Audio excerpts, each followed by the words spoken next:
Radio Verté presents AHOOGA by Cor Zimmerman.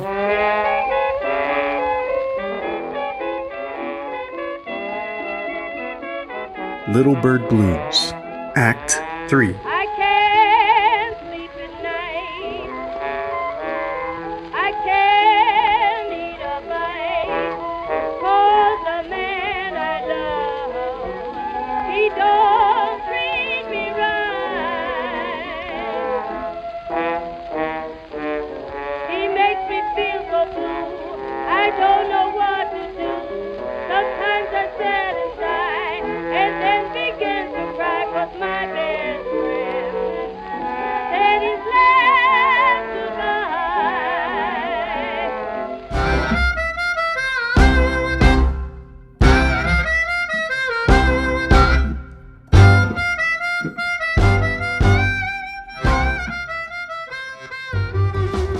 One evening, a well-dressed Sicilian man came down for dinner and sat alone at a table for two.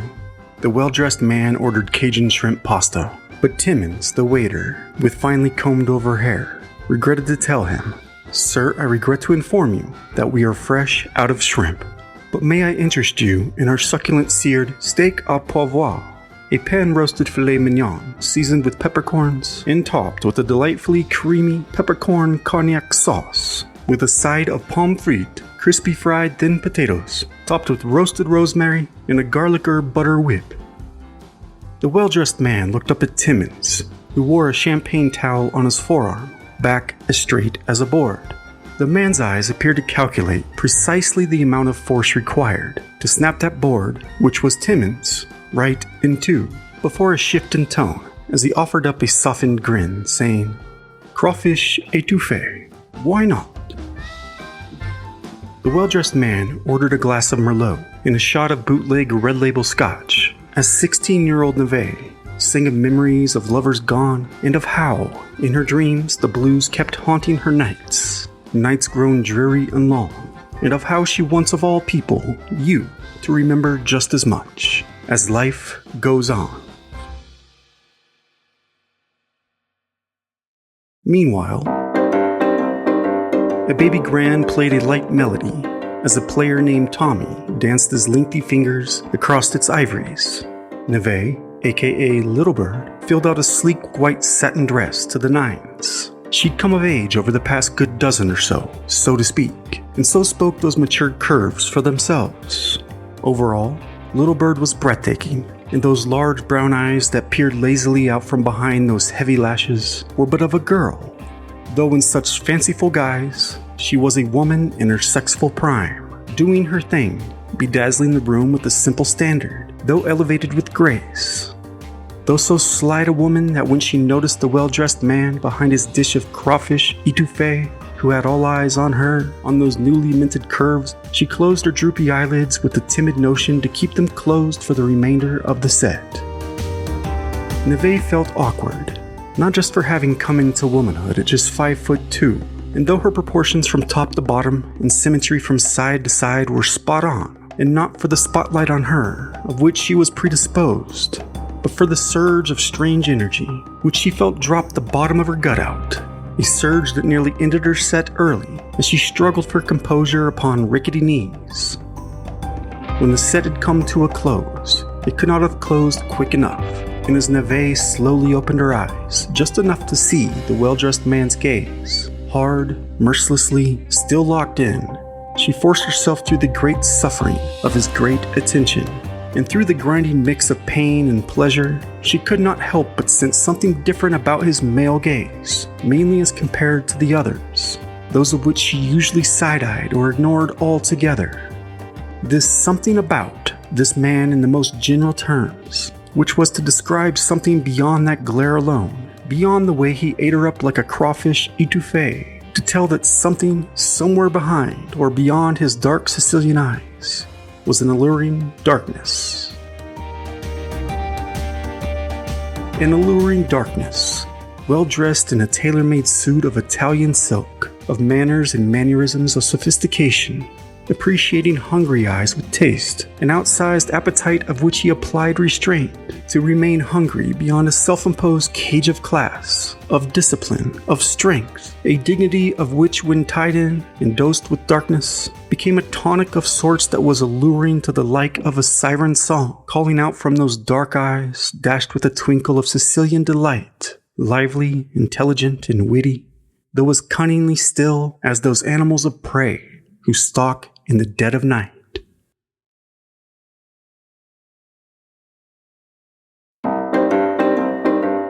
Neve was like a cat on hot bricks amid such potent tonic intoxication, while feeling utterly exposed on a pedestal in the center of the large dining room. And then, disturbingly more so, as the well-dressed man looked away to order another scotch. Neve watched and waited as he finished his etouffee, slowly sat back and crossed his legs as Timmins lighted his cigarillo. She had suddenly caught herself craving more, feeling somewhat jealous of Timmins' closeness to this beast, the bravery to face him head-on, the luxury to be at his beck and call, until finally, as the man looked up at Neve again, all white light and a sense of glee, Neve's blush struggled furiously to emerge beyond a look of yearning, of frustration and squirming madness, yet somehow she felt a tremendous wave of relief with that warm flush at the thought it might just conceal the exposure of such thirst for the attention of such a peculiar, well-dressed man, all while strangely knowing not a thing after flesh.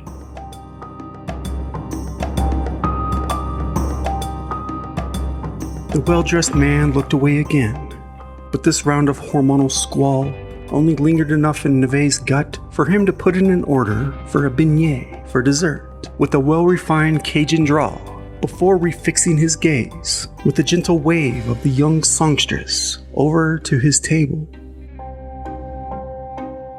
which pitted her belly in turmoil to catastrophic proportions. Pulling out a chair for Little Bird, the well-dressed man gestured, and as young Neve stumbled on a rug, feet drawing her near, despite her turning gut, she was greeted with a smooch to the back of her tiny quivering hand. She sat down without a knowing word, which she felt worthy enough to say or stutter, as he pushed the beignet before her. Manja manja, stabbing his sterling silver fork into the pillowy fried dough, before sawing off a slice and lightningly so as to nourish her only one reluctant bite at a time, before even revealing his name.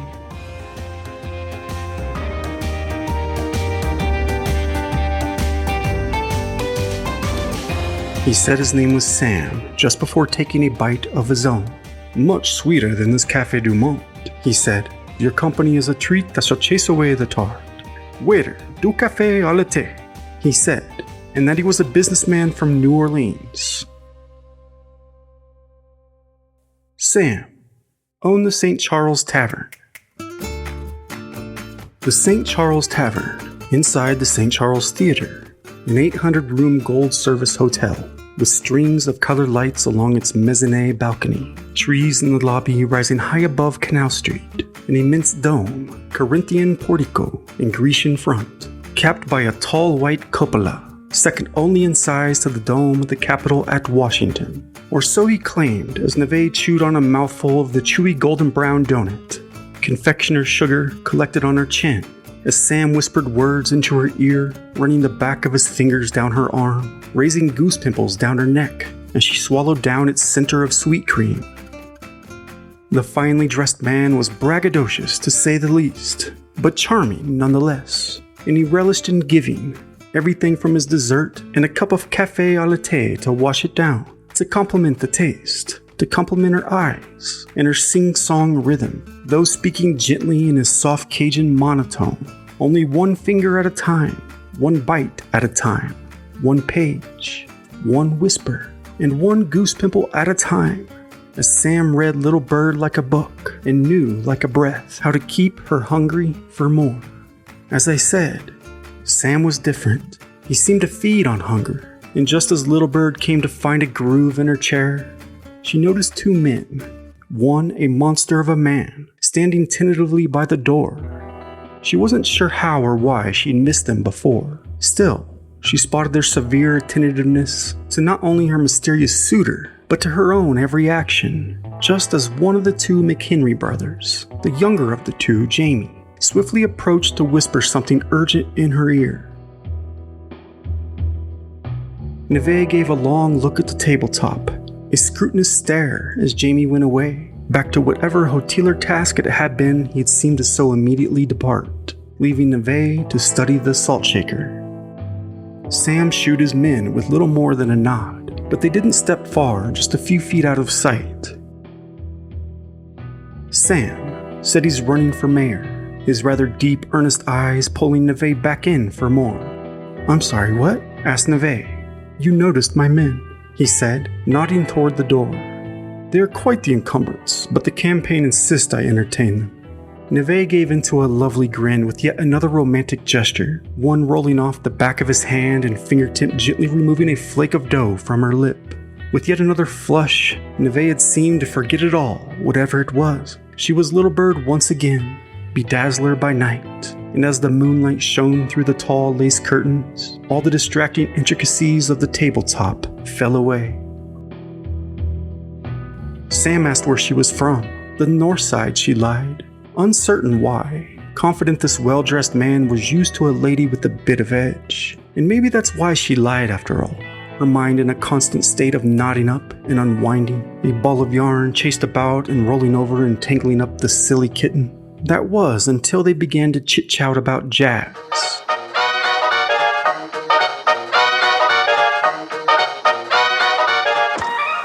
A sudden tempo rose in Little Bird's chest with Sam's way with words, and the music he spoke of, with such knowledge and eloquence, words dancing around to the beat of her heart. Still, the more of music he spoke, the pounding of her heart deafened her to his words. With not another word of warning from Jamie McHenry, who continued to peek into the room with unease, the piano trickling on without its songbird as her heartbeat, erratic, ran out of her chest. All the while, Sam, not one to miss such an eccentric event, allowed her pumping organ to set the pace for the rest of the night.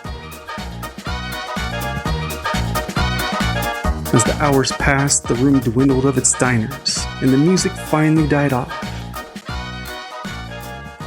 And in the sudden stillness, only broken by the clatter of pots and pans washed in the back, Sam offered another gentlemanly kiss to her hand as he bid Little Bird good evening, leaving Neve wholly breathless. What a lovely man, she believed. But what do I know of lovely, she knew, looking about her shoulder, suddenly overly aware and embarrassed of her own presence, though not a soul to be found, before scurrying off to her room in the broom closet.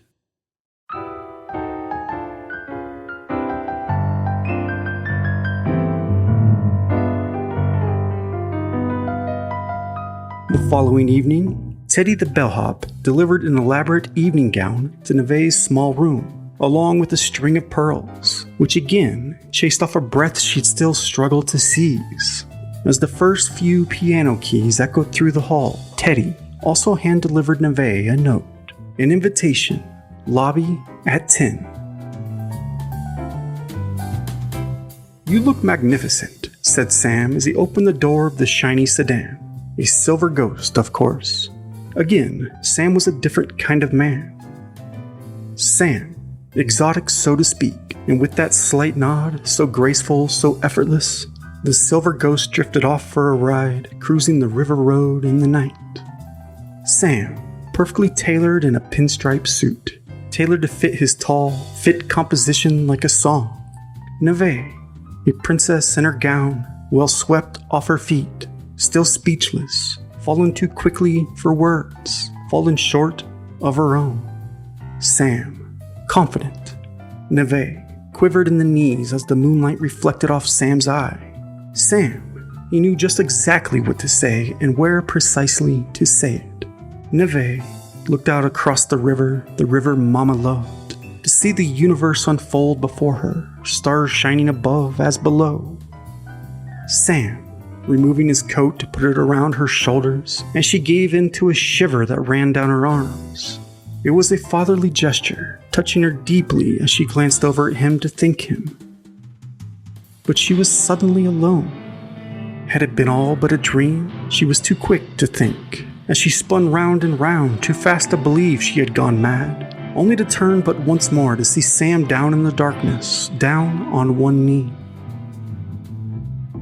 "Little bird, my darling," he said, as a diamond sparkled in the moonlight, promising to take her home to New Orleans, get her a contract, make her a star, all you've ever dreamed of, my darling. Little bird, grasping one tiny hand onto the other under those stars shining down, twinkling in the current. He's the top man, she thought, a real gentleman, she believed, honest and true, she hoped, too good to be true, she feared, and for the sake of and despite the words that ran through her mind, she heard a different pair of words altogether dive off her tongue. I do. 2 little words.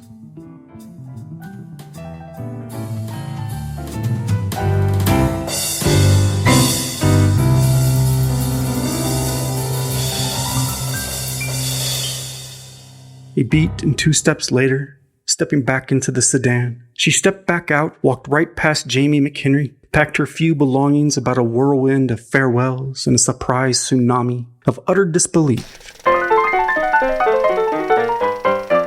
As she said her sudden goodbyes, saying to say goodbye to so-and-so, and to so-and-so too, and to Mr. John, of course. Oh, and don't forget this, and don't forget that. I'm certain of this, and I'm certain of that. The bellhop will have one hell of a heyday with his chatter, blather, and prattle. And tell Miss this, mighty thank yous, and I'm so sorry, Jamie.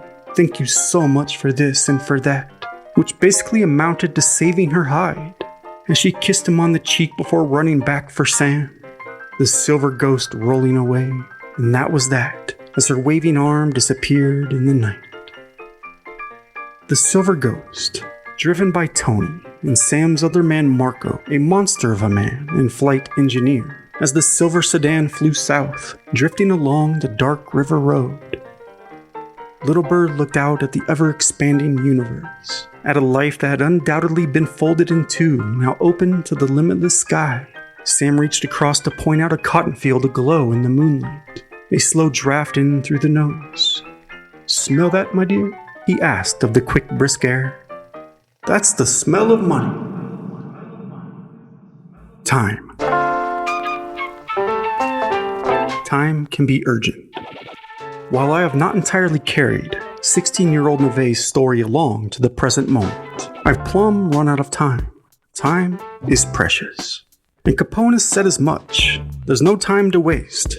Or so said number 1, calmly smoking his cigarillo in a 3-piece suit, fedora tie and overcoat, eyes clearly calculated.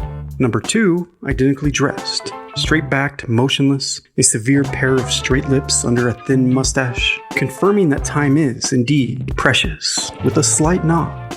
Number 3, workman's Levi's, dirty shirt, suspenders, scuffed-up boots, scruffy face, anxiously pacing about, long having rubbed his bulbous nose raw, nowhere to be seen. "Be at the docks by 3 a.m. sharp," said 1. A nod from 2.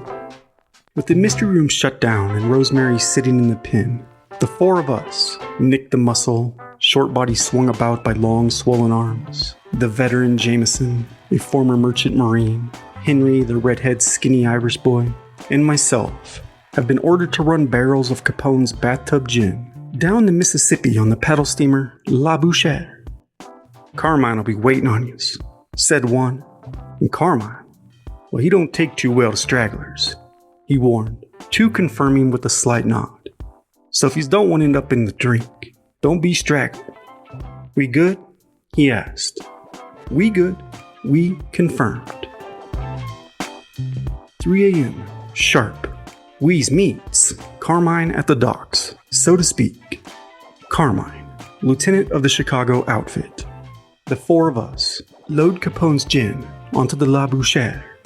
Capone, gangster, bootlegger, racketeer, and not one to be fucked with, so says Carmine's eyes. And we quicken our back-break pace, rolling barrels up the plank. By 5 a.m., the captain tucks a talisman in his shirt, and we disembark downriver.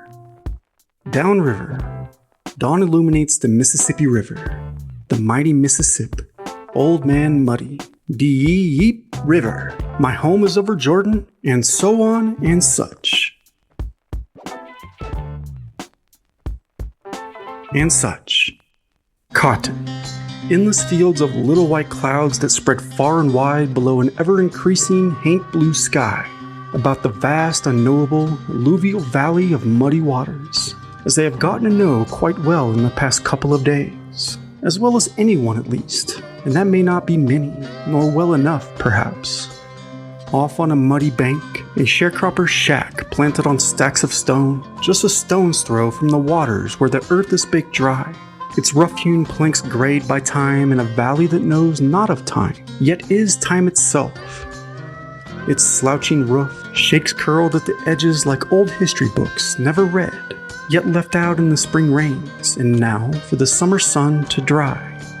3 women, adorned in white cotton, unflowered, fatigued yet alert, circling about an open flame as smoke arises to the morning sky. A large pot boils, bobbing but a potato or two.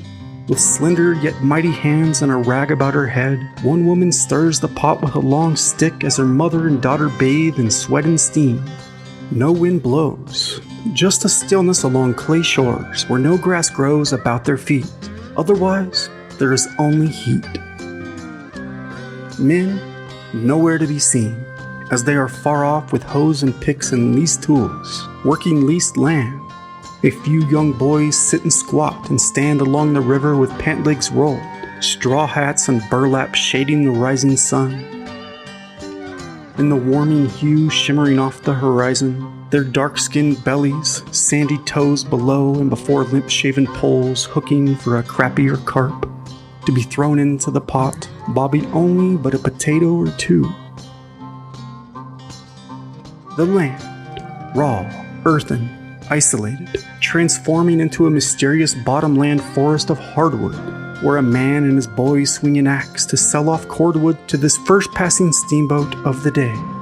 Along further south, Cyprus swallows the light, as a light welcoming breeze whispers amongst the call of the godwall, the green-winged teal, the northern shoveler, and snow geese nestled about eddies lined with cattails, and gracefully arching swamp rose. Upon this great river, a man on a flatboat is laid out, tied off to a water tupelo, resting amongst the resolution of the current in his long-lost nap. Suddenly, sharp and broad, a swift light returns to illuminate a rising levee just beyond, which holds the rich chocolate waters at bay. And just ahead, as the paddles have slapped throughout the day, a bustling, chaotic world slowly comes into view in the port of New Orleans.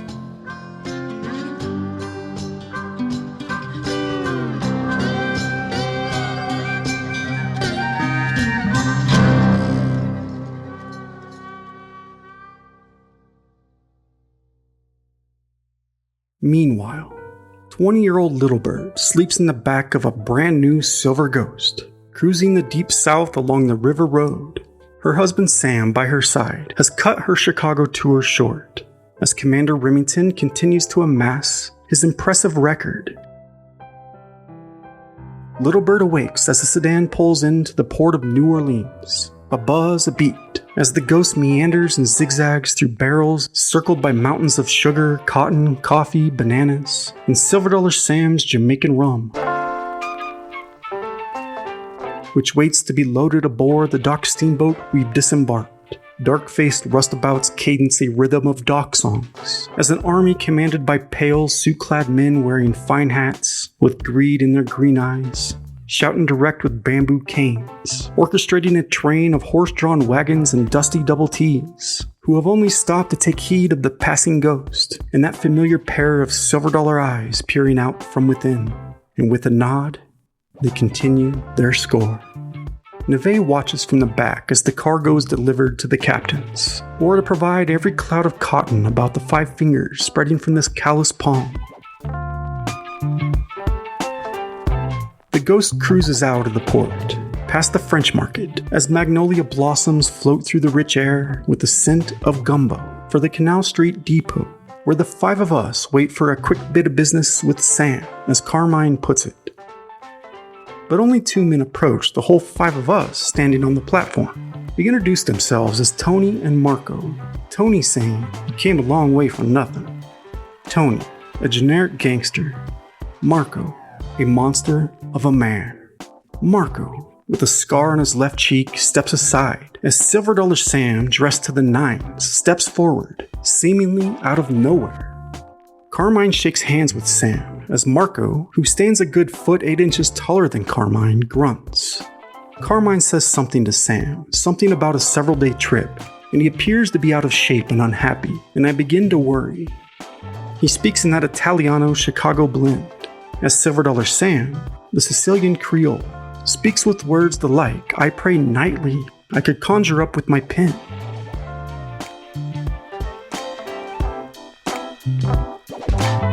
Carmine responds in his Chicagoan way. I got no time for bullshit, Sam.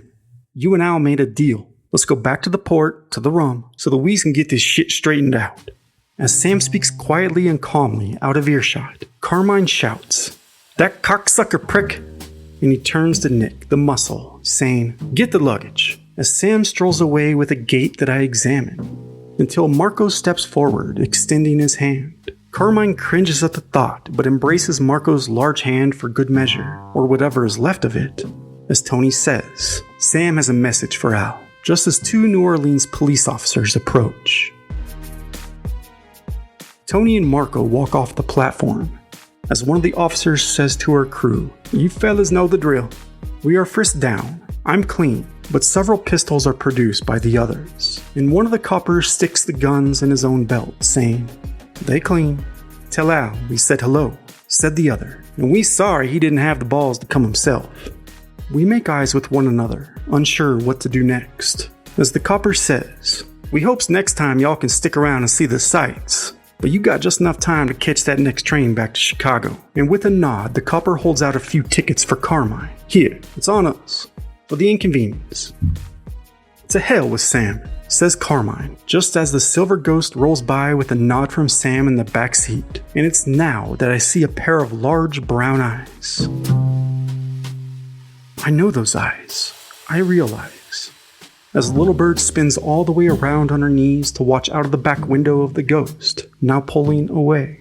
I lock onto those big brown eyes that watch as Carmine grabs for the tickets, just as the copper grabs Carmine by the hand and proceeds to twist his fingers as hard as he can, until our lieutenant shrieks in pain and falls to his knees.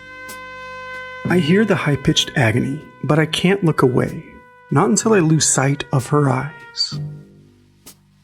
And just as several loud cracks can be heard, I see passersby scurry and dash every which way, looks of dread and shock spread wide across their fear-stricken faces, as others keep their heads down, hidden deep behind Fords.